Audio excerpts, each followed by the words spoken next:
आप सब पर सलामती हो।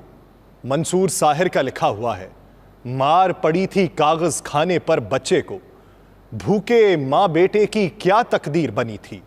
बच्चा रोती माँ के आंसू पोंछ के बोला, उस कागज पर रोटी की तस्वीर बनी थी। नाज़रीन, मैं हूँ यासिर रशीद और आप मेरा व्लॉग देख रहे हैं। जैसे कि कल मैंने मखमसे का तफसील से जिक्र किया और उसका मतलब समझाने की बेहद कोशिश की, मगर अब मसला ये है कि हम वसवसे का शिकार हो चुके हैं और ऐन मुमकिन है कि ये शिकायत निगरान हुकूमत के बिजली के बिल्स पर हंगामी इजलास बुलाने पर, स्टैब्लिशमेंट के ए पॉलिटिकल रहने पर या अदलिया के किसी की सज़ा मुअत्तली के फैसले से लाहक हुई है।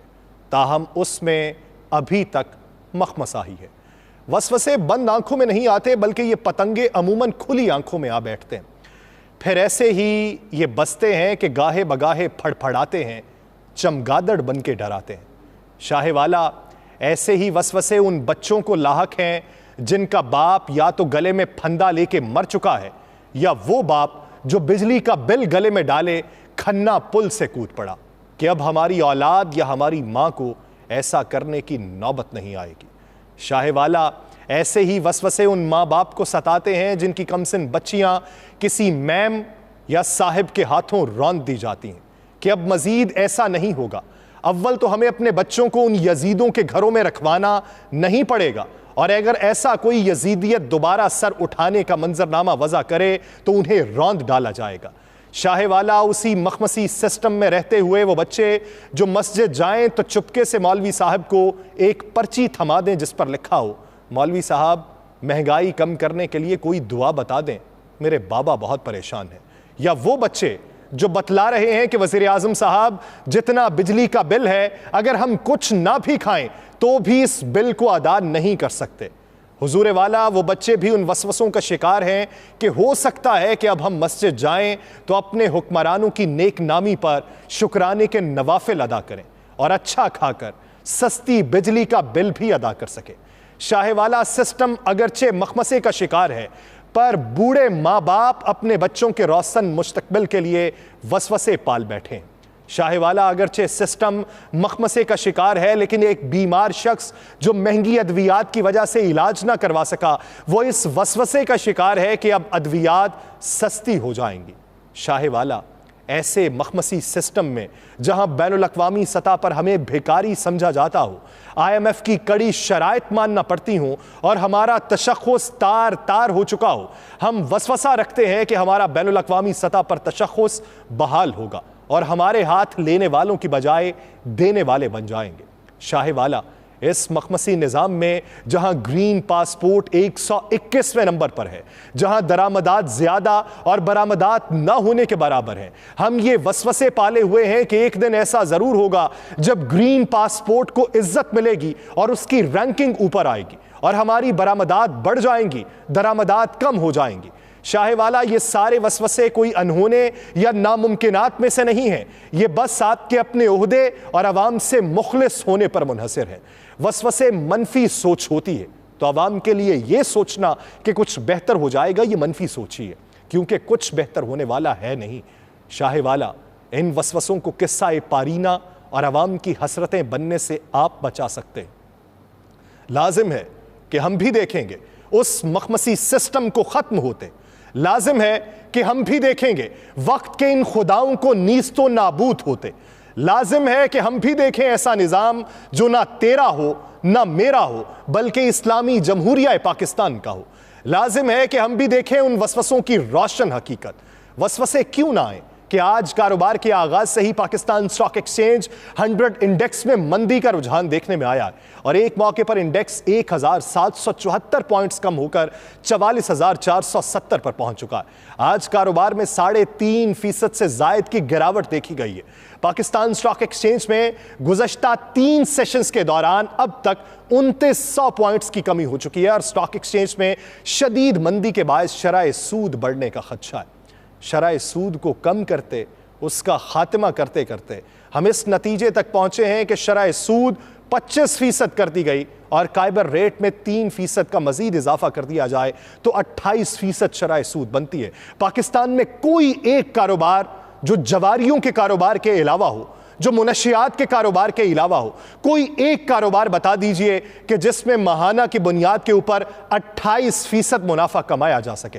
जब लोग 25% तक मुनाफा नहीं कमा सकते, जब लोग 10% मुनाफा कमाने का सिर्फ सोच सकते हैं, तो 28% के ऊपर शराए सूद किस तरीके से अदा की जा सकती है। एक तरफ अवाम रुल गए, अवाम को बिजली के बिलों के अजाब ने इस हद तक खंगाल डाला है कि अवाम सोचते हैं कि जीना कैसे है, मरना कैसे है। तो दूसरी तरफ water and power development authority वापडा और वजारत आबी वसाइल ने बिजली कंपनीज के मुलाजमीन को फ्री यूनिट्स की सहूलत खत्म करने की मुखालिफत कर दी। बिजली के भारी भरकम बिल्स के खिलाफ कराची से लेकर कश्मीर तक पाकिस्तान के हर शहर में एहतजाजी मुजाहरा और अवाम की जानिब से मुख्तलिफ महकमों को दी जाने वाली फ्री बिजली खत्म करने का मुतालिबा किया जा रहा है। दूसरी जानिब निगरान हुकूमत ने बिजली सारिफीन को रिलीफ पहुंचाने के लिए IMF को प्लान पेश कर रखा है और जराए इस हवाले से बताते हैं कि हुकूमत की जानिब से 400 यूनिट तक इस्तेमाल करने वालों को रिलीफ पहुंचाने की तैयारी की जा रही है। लेकिन मैं कल ये बता चुका हूं कि रिलीफ एक तरफ से पहुंचाया जाएगा तो दूसरी तरफ से कमर भी कसी जाएगी। आज इम्कान यह रोशन है कि 15 रुपए पेट्रोलियम की मसनूआत में कीमतों में इजाफा कर दिया जाए। वापडा और वजारत आबी वसाइल ये मौक़िफ़ रखते हैं कि फ्री यूनिट्स की सहूलत खत्म कर देने से कोई बचत नहीं होगी। जरा ये बताते हैं कि national electric regulatory authority NEPRA ने फ्री यूनिट्स की बजाय यूटिलिटी अलाउंस देने की तजवीज़ दी है, जबकि वजारत खजाना ने बिजली के फ्री यूनिट्स की सहूलत खत्म करने की तजवीज़ रखी है। वफाकी काबीना के इजलास में पार्ट डिवीजन के हुकाम ने तजवीज़ दी है कि मुलाजमीन को माहाना तनख्वाह में फ्री यूनिट्स के बराबर रकम दी जाए। इस वक्त मुल्क में 1,89,171 रिटायर्ड और हाजिर सर्विस मुलाजमीन को फ्री यूनिट्स दिए जा रहे हैं। रिटायर्ड और हाजिर सर्विस मुलाजमीन को माहाना 3,47,58,825 फ्री यूनिट्स दिए जा रहे हैं। तो उनको फ्री यूनिट्स दिए जा रहे हैं, आम आवाम का क्या कसूर है? लाइन लॉसेस भरे हम, बिजली चोरी का खुमियाजा भरे हम, IMF के साथ डील का खुमियाजा भरे हम, और तमाम लोगों को फ्री यूनिट्स दिए जाएं वो जो उस डिपार्टमेंट के अंदर मौजूद हैं जो पाकिस्तान में बिजली की तरसील का निज़ाम बेहतर आज तक नहीं कर सके, जो महंगे बिजली के मंसूबों को चलाते हैं और बारे गिरा हमारे कंधों पर रख जाते हैं। हम ये अजाब भुगतते रहें मगर फ्री यूनिट्स की सहूलत सिर्फ इन्हीं को मिलती रहे और हम अपना पेट काट के इनको पालते रहें। पाकिस्तान के कानूनी मंजरनामे में आइन मुकद्दम है या इलेक्शन कमीशन ऑफ पाकिस्तान का एक्ट मुकद्दम है? ये मखमसा और ये वसवसा भी हल होने का नाम नहीं ले रहा। सुप्रीम कोर्ट ने पंजाब में इंतखाबात 14 मई को कराने के फैसले के खिलाफ इलेक्शन कमीशन की नजरसानी की दरखास्त खारिज कर दी है। पंजाब में इंतखाबात 14 मई को कराने के फैसले के खिलाफ इलेक्शन कमीशन की नजरसानी की दरखास्त पर समाअत चीफ जस्टिस पाकिस्तान की सरबराही में हुई। वकील इलेक्शन कमीशन का कहना था कि 2 हफ्ते पहले सुप्रीम कोर्ट का पंजाब इंतखाबात से मुतल्लिक तफसीली फैसला में मिला। सुप्रीम कोर्ट के फैसले की रोशनी में कुछ इजाफी दस्तावेजात जमा कराना चाहते हैं।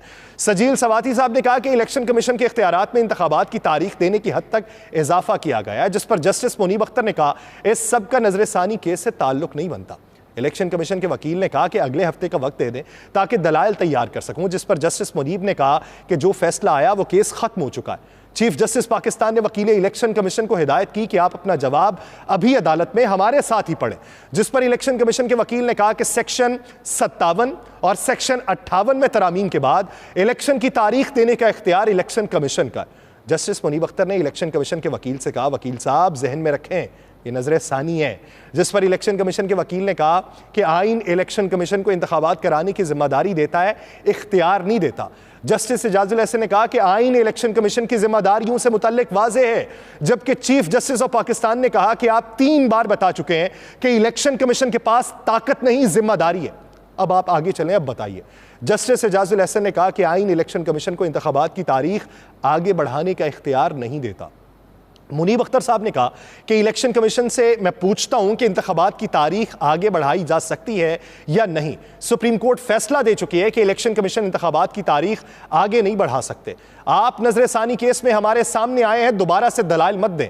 आइन किसी की जागीर नहीं है। जस्टिस मुनीब अख्तर ने कहा कि मुकालमा करता हुआ मैं बताता हूं कि एक ही दायरे के गिर्द घूमना बंद कर दें। आइन किसी की जागीर नहीं और कोई भी आइन से इनहराफ या तजावुज नहीं कर सकता। आइन पर अमल दरामद में मुश्किल हो तो अदालत जाना चाहिए। फाजिल जज ने यह भी कहा कि अदालत ने मुतअद्दिद बार यह पूछा कि इलेक्शन कमीशन को पंजाब इंतखाबात के लिए फंड्स और सिक्योरिटी दी जाए तो इंतखाबात कराएंगे या नहीं। इलेक्शन कमीशन ने कहा फंड्स सिक्योरिटी मिले तो इंतखाबात करवा दिए जाएंगे। उमर अता बंदियाल साहब ने कहा कि जहां इनकी खिलाफ वर्जी होगी सुप्रीम कोर्ट एक्शन लेगी। लेकिन सवाल यह बनता है कि जब सुप्रीम कोर्ट पहले ही यह बात कर चुकी है कि इन मौजूदा हालात के तनाजुर में आर्टिकल 254 का नफाज नहीं होता, तो यह नफाज वाजे है कि जब नहीं हो रहा तो फिर 14 मई का जो आपने अपना फैसला जारी किया था उसके ऊपर नजर सानी की अपील भी आ गई है, यह खारिज होती है तो यह बता दिया जाए कि किसके खिलाफ एक्शन होगा। आइन की खिलाफ वर्जी करने पर कौन पाबंदे सलासिल होगा। अवाम को कौन बताएगा कि इंतखाबात आइन की रोशनी के अंदर होंगे। 14 मई को जिन्होंने इंतखाबात नहीं करवाए और इख्तियारात से भी तजावुज किया और अब तक इख्तियारात का इस्तेमाल कर रहे हैं, उनकी हुकूमत की स्टैंडिंग कहां पे होती है, इसका जवाब चाहिए। बसूरत दीगर पाबंदे सलासिल रखना, सड़कों पर लाना, इंतखाबात का ढिंडोरा पीटना, बाहर बैठ के बातें करना और फिर किसी तक पैगाम पहुंचाना कि अब एहतसाब का घेरा तंग हो रहा है, आपको मुल्क से बाहर निकलना होगा। अवाम पेट की भूख खत्म करना मांगती है, अवाम को खत्म करना नहीं मांगती। मुझे दीजिए इजाजत। अल्लाह निगहबान।